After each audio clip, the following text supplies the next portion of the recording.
পুৰ দি বনোৱা এনেকৈ গোটাকৈ ভিতৰটো পুৰা গুটিখিনি ওলাই তাত পুৰ দি মাছ বা চিকেন কিমা এনেকৈ দি পেলাই খাইছেনে? মই আজি বনাম চাবচোন, ইমান সোৱাদ হয়।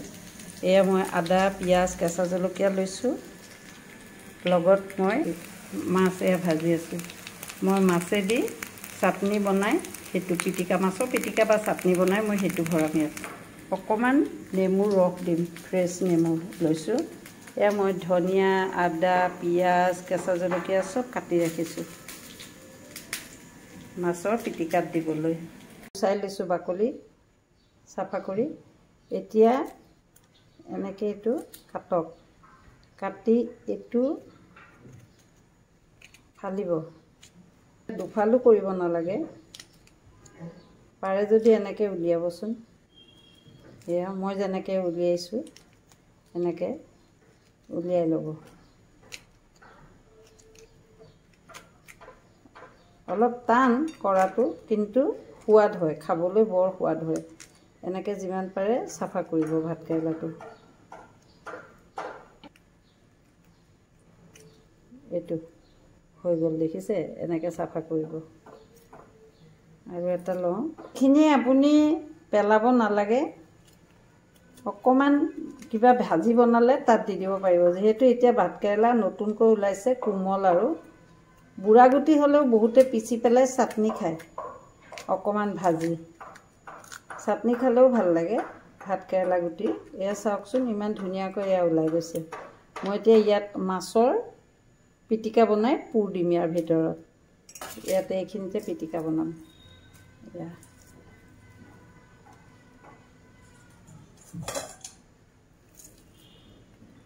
অকণমান মই সৰিয়হৰ তেল দিছোঁ। নেমু অকণমান দিম সোৱাদ হ'বলৈ, নেমুৰ টেষ্টটো বৰ ভাল আহে। এয়া চাওকচোন অকণমান দিছোঁ, খোৱাকৈ নিমখ। এয়া হাতেৰে পিটিকি আছোঁ মাছখিনি, ধুনীয়াকৈ পিটিকি লৈছোঁ। যিমানেই পিটিকিব সিমানেই পানীটো ওলাই যাব মাছৰ, পিঁয়াজৰ, ধনিয়াৰ, মাছৰ লগত মিলি যাব। কাঁইট এডাল ওলালে দেই, মাছ যিহেতু কাঁইট ওলাবই আৰু দিয়কচোন। এয়া চাওক এনেকৈ পিটিকিব, যিমান পিটিকিব মাছখিনি সিমানেই সোৱাদ হ'ব, হয়নে? ইয়াত আপুনি ইচ্ছা কৰিলে অকণমান নেমুৰ ওপৰৰ বাকলিটো চুচিও দিব পাৰে। মই অকণ দিওঁচোন। এয়া চাওক দেখিছেনে? এইটো দিলে মানে গোন্ধটো বৰ ধুনীয়া আহিব। এনেকৈ অকণমান দিবচোন। এয়া অকণমান, বেছি দিলে আকৌ তিতা আহিব। অকণমান মই দিছোঁ। পিটিকা মোৰ হৈ গৈছে। এতিয়া মই এই ভাতকেৰেলাটো ল'লোঁ, লৈ ইয়াৰ ভিতৰত এইখিনি ভৰাই দিছোঁ। পুৰ দি পেলাই ভাতকেৰেলাটো ভাজিম।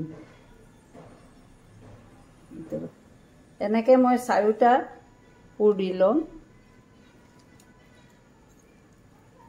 বৰ সোৱাদ দেই, আপোনালোকে ট্ৰাই কৰিছেনে? চুজি 1 চামুচ, পিঠাগুড়ি 2 চামুচ লৈছোঁ। ইয়াত মই 1 চিকুট এইটো হিং, 1 চিকুট দিম হিং এইটো, আৰু দিম অকণমান নিমখ। এয়া এতিয়া এটা ঘোল বনাম পিঠাগুড়িৰ, সেইটো লেটিয়াব লাগিব ভাতকেৰেলাকেইটা। হাতেৰে মই ঘোল এটা বনাম। চুজি আৰু পিঠাগুড়ি দিলে বেছি ভাল হয়। অকণমান হালধি দিছোঁ। এতিয়া হাতেৰে হালধিখিনি মিলাম। দেখিছেনে কেনেকুৱা ঢিলা হৈছে? ঘোলটো মানে এনেকুৱা হ'ব লাগিব, এনেকুৱা হ'ব লাগিব ঘোলটো। Dubai Dubai ভাজিম। যিটো ছাইডে মই কাটিছোঁ সেইটো ছাইডহে ডুবাম। এটা ছাইড লেটিয়াইছোঁ, লেটিয়াই সেইটো ছাইডেই প্ৰথমে দিম। এয়া দেখিছেনে? যিটো ছাইড পুৰ বনাইছিলোঁ সেইটো ছাইডে প্ৰথমে দিছোঁ। এতিয়া কম জুইত লাহে লাহে ভাজিব লাগিব।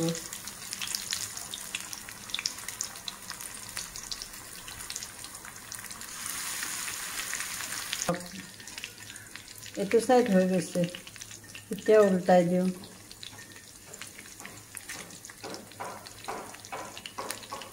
এইটো চাইডো হৈ গৈছে আৰু মজিও গৈছে ভাত কেৰেলাটো।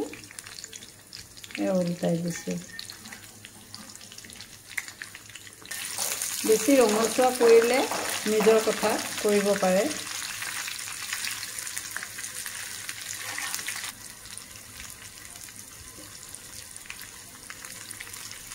সেইটো কি ধুনীয়া হৈছে।